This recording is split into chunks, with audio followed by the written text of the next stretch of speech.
Hello students, welcome to DK Math Tutorial Center. இப்போ நம்ம chapter 8 statistics and probability தியரியில் exercise 8.1ல் second sum பார்க்க போகிறோம்ப்பா. இது ஈஸியான சம் தான். இப்போ ஒன்றும் இல்லை, if the range and the smallest value of a set of டேட்டான்னு சொல்லி ரேஞ்சோட வேல்யூ 36.8ம் ஸ்மாலஸ்ட் வேல்யூன்னு சொல்லி 13.4ம் ரெண்டு வேல்யூ கொடுத்துருக்காங்க.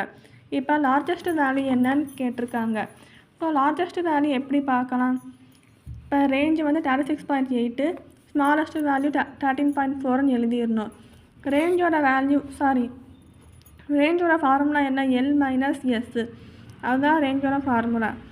ஸோ எல் மைனஸ் எஸ்னா ரேஞ்சோட ஃபார்முலா எல் மைனஸ் எஸ். எல்னா லார்ஜஸ்ட் வேல்யூ, எஸ்னா ஸ்மாலஸ்ட் வேல்யூ, இதுதான் ஃபார்முலா. ஸோ ரேஞ்சு ஆறுக்கு பதிலாக 36.8 இது இங்கே போட்டுடணும். அப்புறம் எல்லு வந்து இங்கே போடணும். அப்புறம் இந்த மைனஸை போட்டு எஸ்ஸோட வேல்யூ ஸ்மாலஸ்ட் வேல்யூ இது வந்து 13.4 இருக்குல்லப்பா, அது வந்து இங்கே போட்டுடணும்.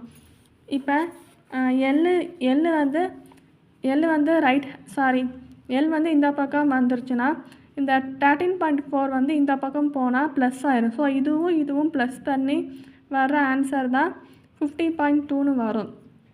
ஸோ இதுதான் லார்ஜஸ்ட் வேல்யூவோட ஆன்சர். அவ்வளோதான்ப்பா.